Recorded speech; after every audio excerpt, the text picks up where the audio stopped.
Hey, cunts. Saw Jason Bourne last night, the fourth, and I said it's technically the fifth Jason Bourne movie, but it's really the fourth because the actual fourth. Sorry, I just woke up and I'm not very well rested, so I'm probably gonna stutter my way through this shit. The fourth Bourne movie was not a Bourne movie. It didn't have Matt Damon in it. I think he was in a couple of flashback clips from the previous movies. I don't even think he acted for that movie. And it sucked. You had the dude from American Hustle, which is a fucking mediocre movie, by the way. American Hustle is the most overrated piece of shit I've ever seen in my life. That movie sucks. The guy that plays in the fourth Jason Bourne movie, who plays like the politician in it, he's like the only good actor in the entire movie. Whoever the Hunger Games chick is, she's terrible, overacting the entire fucking time. Christian Bale is fucking terrible. I'm sorry. Louis C.K., he was okay. I liked seeing him, but his parts were not particularly funny, especially considering it was Louis C.K. I didn't enjoy his the bits that he did. The plot was just dog shit. The acting was terrible. It was a movie that was trying so goddamn hard to be like Goodfellas or some shit. It really wanted to be a gangster movie, and it was just a piece of shit. I hated that movie. Anyway, we're not talking about that shitty movie. We're talking about another shitty movie, Jason Bourne. Now, Jason Bourne is not really terrible. Honestly, I'd say it was better than American Hustle, but not by much, to be honest with you. Now, I love Jason Bourne. I love the Jason Bourne movies, the first three, the trilogy with Matt Damon. It's it doesn't have the same history as James Bond, but it's a different kind of spy movie. It's a little bit more grounded. Jason Bourne is he's not as charismatic and debonair, but he's more badass. He's more of a violent guy, and I like the Jason Bourne movies. The Bourne Identity, Supremacy, and Ultimatum. I don't know if I mixed up the last two, but those are the three. And then whatever the fuck that one with the guy from American Hustle, the Green Arrow, or whatever the fuck he is. It was a terrible movie. It wasn't terrible, but it just wasn't good. And the guy they got to replace Matt Damon didn't fill his shoes at all. So they made a fifth movie, technically a fourth, that was just released this weekend, or last weekend. It was released recently. And, I was really excited for this. I was like, this is going to be good. It's Matt Damon returning as Jason Bourne. Jason Bourne's return to form. I'm like, okay, we're going to see some Matt Damon kicking some ass. And, the first 5 minutes or whatever were pretty good. I don't exactly remember everything that was happening, but there was one very brief scene where, and by the way, there's probably going to be spoilers in this, so just take that for what it is. I'll try to avoid any big ones, but I'm going to be ruining some things if you haven't seen it. Well, there's this one scene, actually this was in the trailer, so I shouldn't be spoiling anything to you, and that's how fucking stupid. Literally, this is probably the best scene in the movie, and they put it in the trailer. So basically he's in a bare knuckle boxing match. Bare knuckle boxing match, Tommy. What are you expecting? A grease down and a shiatsu? Who took the jam out of your donut? You took the fucking jam out of my donut, Tommy. You did. Anyway, if you know what movie that's from, you're cool. There's a bare knuckle boxing match, and Matt Damon's just he's getting ready. He's wrapping up his hands, and you can tell he's totally in his head. He's not in the moment. He's not paying attention to what's around him. He's thinking about his past and all the horrors that he's faced. And then he hears a bell ring, and then he just walks up to the guy and punches this big brutish criminal guy in Iraq somewhere, and he punches him out with one hit. And the fact that he wasn't in the moment, he was just thinking about other shit. He's like, oh yeah, I gotta go fight this guy, and then just knocks him out with one hit. It's setting the stage for who Matt Damon is, who Jason Bourne is. He's a badass government created killer. And I was like, okay, this is gonna be good. This was an awesome scene. And then for the next 20 fucking minutes, it seemed like, could have even been more, all you're doing is watching people looking at computer screens. Now, that's a part of the Jason Bourne formula. There's always going to be scenes with analysts looking at screens, and that's how they track him down, and that's who he's fighting against. I get that. I understand that it wouldn't be a Jason Bourne movie if you didn't have a little bit of that stuff.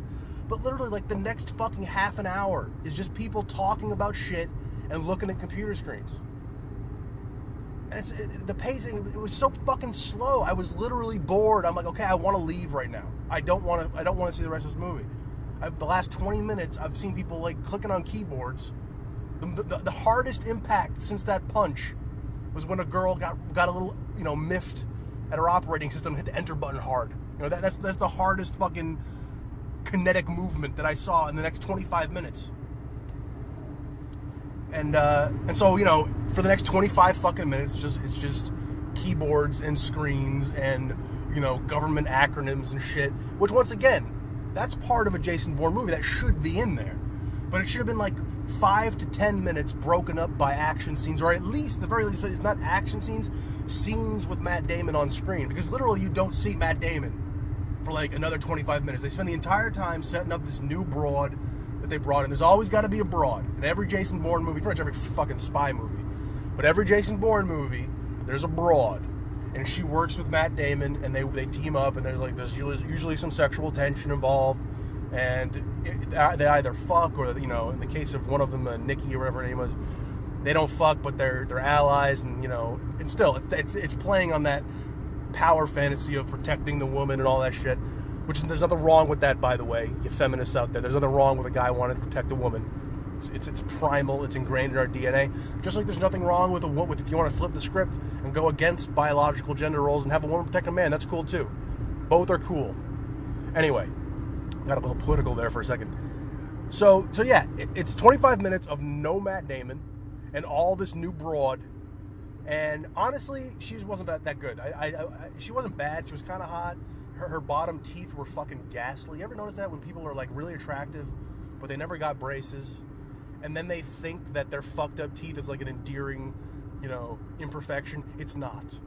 All right, it's really not. Imagine if like the Mona Lisa had like a cold sore on her lip, right?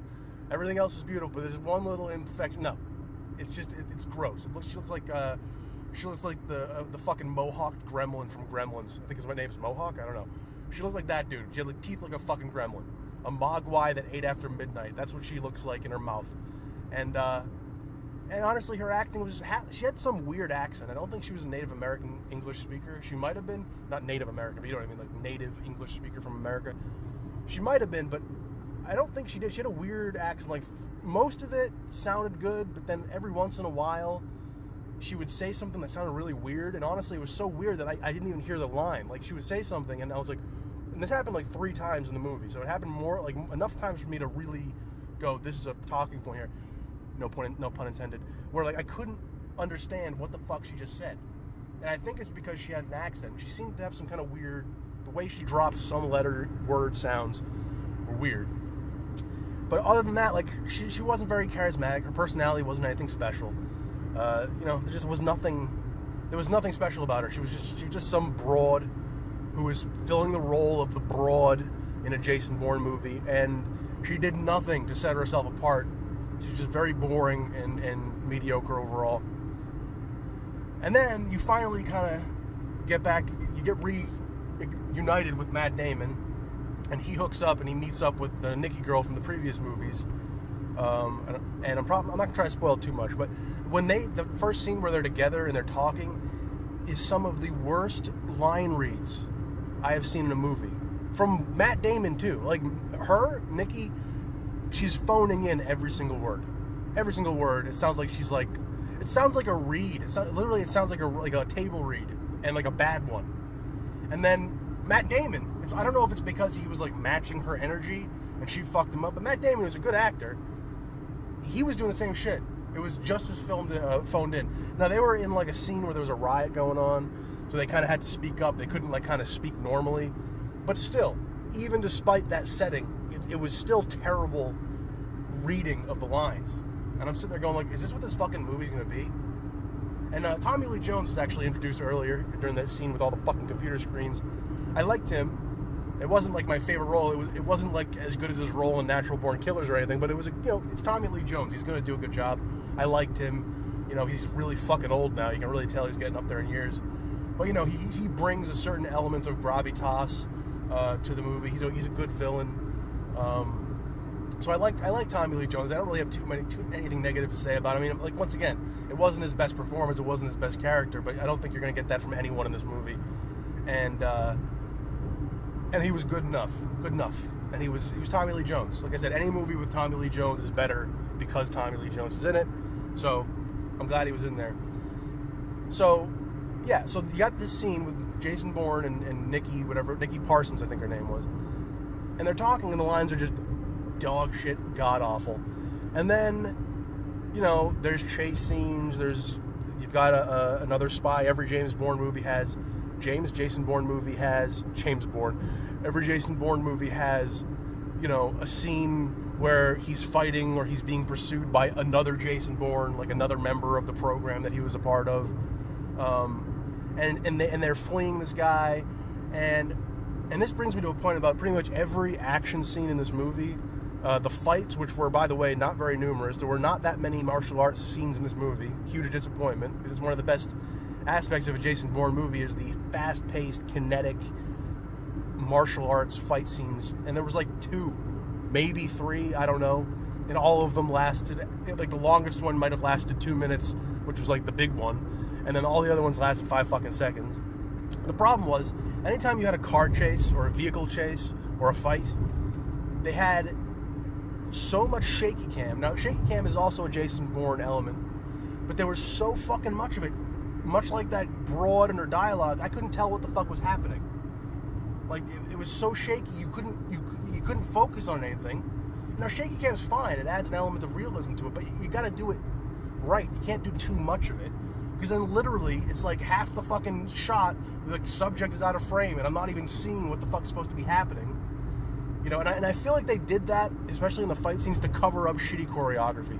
Because there was nothing, I mean, there wasn't, the fight scenes were the worst in the series. And I think they employed the use of shaky cam to hide the fact that the fight scenes were just not that good. And you know, the car chase, I mean, there's one car chase scene that's badass at the end. The final confrontation, final physical confrontation. There was a car chase that led into a physical fight, and those were good, and those were probably the best scenes in the movie. But once again, tons of shaky cam, and the fight scene itself was underwhelming. And I don't know. It's I don't really know what else to say, honestly. There's this one guy. There's this Mark Zuckerberg, an Indian version of Mark Zuckerberg. He was terrible. His acting, he was like bug-eyed, and you could tell like he wasn't really an actor. You could tell like someone threw him a bone for this role, and he was shit. You know, there were a couple of moments you're like, oh, because he was so bad. If there were ever moments where he was okay or mediocre, you were like, okay, there you go, he can act. But that's not saying something good about him. You know, that's the fact that his mediocre was a high point in his performance should tell you all you need to know about his character. I like that angle of the movie where they're talking about privacy and social media and the ethics of all that. They name drop Snowden a couple of times. I like that angle, but the guy who was supposed to carry that subplot was just so underwhelming and shitty. And plus, he was Indian. I mean, come on. Do we have to outsource everything? I'm just kidding. I did think it was kind of stereotypical to have like an Indian tech guy. But they probably just didn't want to have all white guys. There was one black guy in the entire fucking movie, and he was a super side character, and he was terrible. His acting was like, he wasn't terrible, but he wasn't good. I feel like he overacted most of his scenes. He's literally the only black guy in the entire movie. There might have been like 1 or 2 black extras, but other than that, I honestly don't even think I saw a person of color besides the Mark Zuckerberg guy and the broad, because she was Indian, or she was some off-white, brownish color. I don't know why any of this matters. Clearly, I'm a racist. Anyway, so yeah, the Mark Zuckerberg guy sucked. The broad wasn't terrible. I'm gonna keep calling her that because I know it's pissing off feminists in the audience. Not that I have any feminists in my audience, but the broad was, she was okay. She wasn't bad. She definitely wasn't the worst. And there were moments where you kind of liked her. You know, she wasn't terrible, but she wasn't great. And even the what a fucking asshole. This guy's running around on a bicycle with Republican campaign signs. What a douche. And he's waving. What a douche. Anyway, he's waving. What a douchebag. I can't believe he's waving. Like the girl from the broad from the first Jason Bourne, the first 2 Jason Bourne movies, I think. Maybe even the first 3. I don't remember. So his girlfriend, his love interest from the beginning, who's like Croatian or Czechoslovakian, some kind of Eastern European thing. And she was like, rewatching the first Jason Bourne movie, I didn't like her acting that much. I could tell that she was it was like her first big role, and I could tell that she was a little bit nervous, but it was okay. It was serviceable, and I liked her way better. She was kind of badass, kind of a punk. She was kind of like, down and out, and she was kind of, you could tell she's like, she sucked some dicks on some stairwells, in her day, and I like that. I just like that dirty, gritty nature of her character, and she's way better than the broad in this one. And I like Nikki Parsons too, the one who was in pretty much every movie, I think. I don't know if she was in the first one. She might not have been in the first one, but she was in most of them. I liked her. But this new broad, the broad who looked like Venom, not Venom, what's his name? Shit. Velociraptor? Some guy from Spawn movies, the guy that Clown would turn into. God damn it, what was his name? That creature with the horns and the big long mouth and his bottom teeth would just spike out. What the fuck? Eviscerator? I thought it started with like a V. Not Velociraptor. I know that's not what it is. It's some weird name. God damn it. Anyway, this bitch, her teeth was like that. Her teeth were like that. Her teeth was like that. Her teeth were like that. She was underwhelming. And I know I'm keep going on about her, but anyway, that's pretty much it. I mean, what can I say? The movie started off slow as shit, and it did pick up a little bit, and it definitely got better. It got better as it went along. But and there were a couple of interesting scenes, I'll admit. But it's funny because when the scene where the phoned-in scene between Nikki Parsons and Jason Bourne, they were talking about it's another government. Literally every movie, there's another government program it's completely formulaic. There's another government program. That they have to stop because it's going to, guess what it's going to do? It's going to create more, actually in this case it was not creating super soldiers, it was like a surveillance program. But it's always another government program, and you could tell that they've said those same lines, like another program, another Black Ops program, that they've said those lines like 150 times in their careers, that's probably the reason why it was so phoned in. They couldn't help it because they could tell they were rehashing the same shit that they've done a million times. And it's funny, she's like, she said some line like, you got to do this again. You got to stop it. And you could tell in her mind as she was saying the line, she's like, I'm saying this shit again? You could hear it in the tone of her voice. She's like, this is totally played out. And there was some like cliche, the way they ended her line of dialogue was some cliche. And you could tell it kind of pained her to say the lines because she knew it was just terrible dialogue. And it was so repetitive. It was so redundant compared to all the other movies. And they had this subplot with Jason Bourne's dad, who was the guy from Slither. He played the mayor in Slither.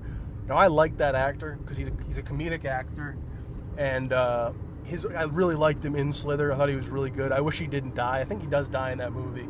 And I wish he didn't. But pretty much everyone in that movie dies except the two main people.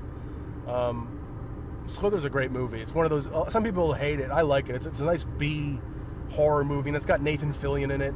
And I want to say Amy Smart. I don't know her name. The girl who played Miri, and Zack and Miri play Make a Porno, whatever the fuck her name is. Slither's a good movie.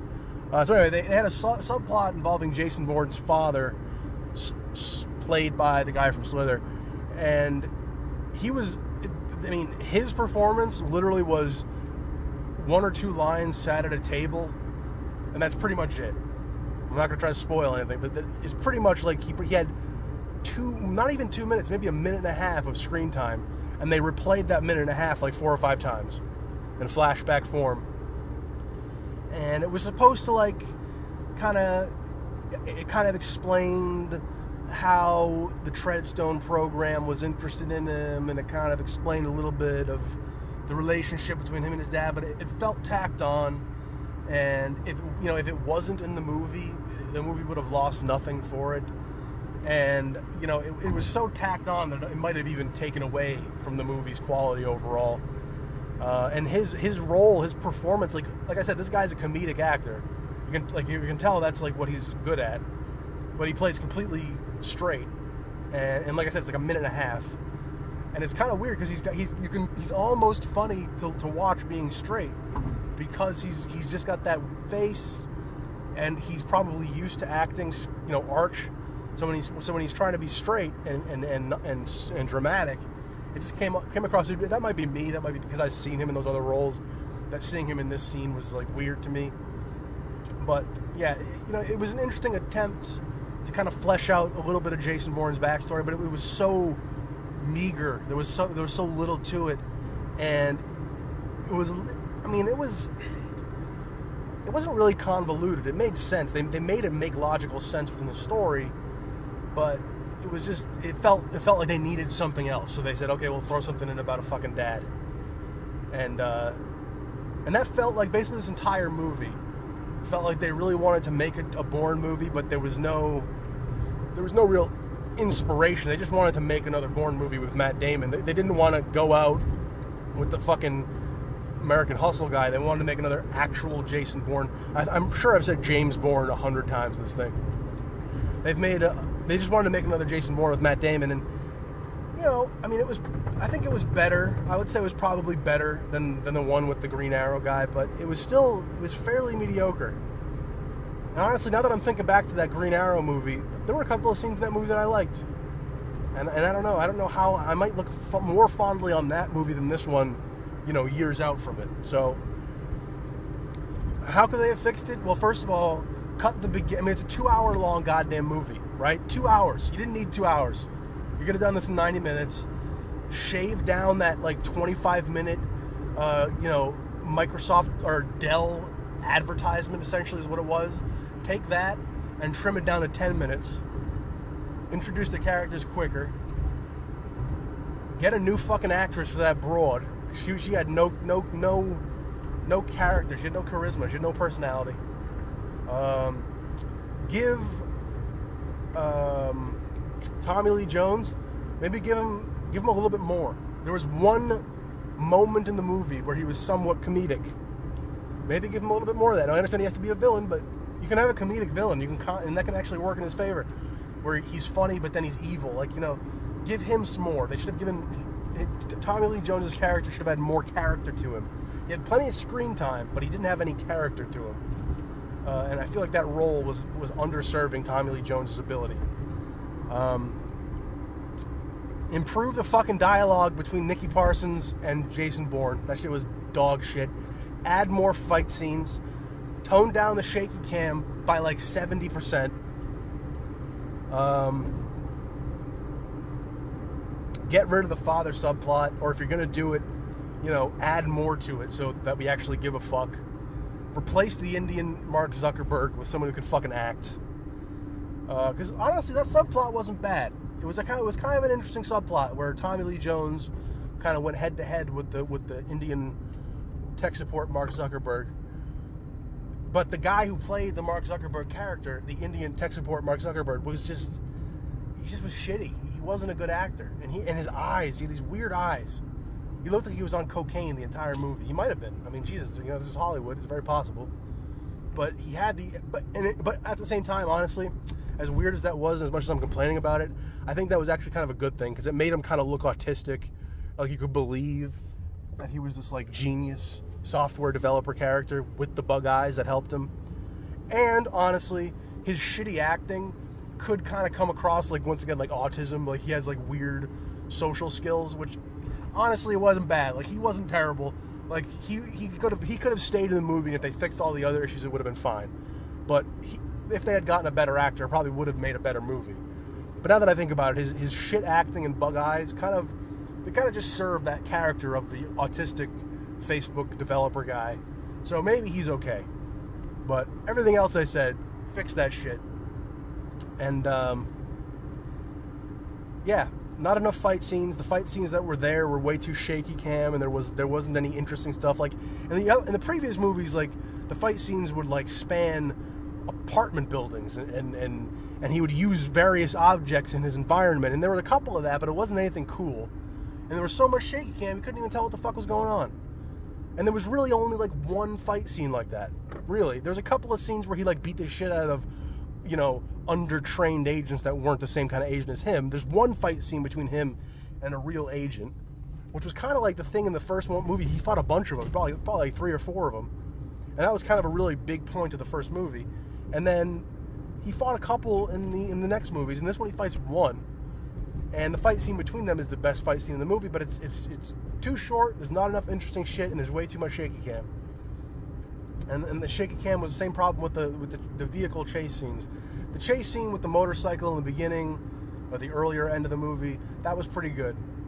The chase scene between the Jason Bourne and the other agent guy, the other Jason Bourne guy, that was a really good chase scene. It had a really cool scene in it, but too much fucking shaky cam. And I liked the Jason Bourne, the anti-Jason Bourne in this movie. I liked him. He had a very interesting face, and his acting was okay. I liked him. He was kind of a high point of the movie, but there wasn't enough fight. There wasn't enough fighting in that movie, and there's way too much fucking keyboard and monitor screen time. Way too much analyst bullshit. And yeah, you know, I don't know. It was mediocre. It was probably the worst Jason Bourne movie, if we're just talking about the Matt Damon ones. And you know, who knows? I might pick up. I have the first three. I don't have the one with the Green Arrow guy in it. I hope that he actually played the Green Arrow. I'm gonna sound like a fucking idiot. Not that I haven't sounded like an idiot this entire time, but I might pick that one up just to see it and revisit it and reevaluate it and see if it's worse or better than the new one. Because honestly, you know, this new one, like, it wasn't terrible, but it was definitely like a weak point in the Jason Bourne series. It was not as good as any of the first three, I would say. Although the third one is a little bit weak, but it just, like I said, there's a bunch of things I listed that should have been done that weren't. And they actually kind of set it up for more sequels. They leave it on an ending. Well, actually, I don't know if they did. They left it open, and then they kind of immediately tied it off right at the very end. But I don't know. It's possible. It's possible that there could be more, but I doubt it, honestly, because it really, really felt like they were running on fumes for this entire fucking movie. And it's a shame, because Jason Bourne was like a nice, you know, it's not the same caliber as like a James Bond, but it's a good, solid, the first three movies are a good, solid, you know, action spy movie series. And it's unique, you know, it's not James Bond, it's its own thing. And it's kind of a shame that the last two were kind of misfires. And yeah, I mean, that's pretty much all I gotta say. I've been talking for 27 fucking minutes, repeating myself for most of it. And yeah, so you basically understand my opinion. You understand what they could have done better, in my opinion. And now, I mean, I don't think I spoiled too much in that movie. I kept the big spoilers out, I think. But, you know, as with everything, I really think you should wait. You should see a movie fresh before you see anything or hear anything. I'm never seeing a trailer again. I'm going to try to avoid any movie that I'm interested in. If I see a trailer for it, I'm going to fucking avert my eyes, because the trailers are bullshit, man. Anyway, yeah, that was me talking about Jason Bourne. Disappointment. You know, I'm still going to buy it when it comes out on Blu-ray, but it was a disappointment. So yeah, if they do make more in the future, I hope that they do something different, because this movie goes like 88% on Rotten Tomatoes. It's a good fucking score. And I was expecting way more than I got. That's another thing I'm going to do, is avoid looking at Rotten Tomatoes scores until after I see the movie. Unless it's like a toss of whether or not, if it's something I'm going to see, I'll check out the Rotten Tomatoes. But if it's not, if it's like, you know,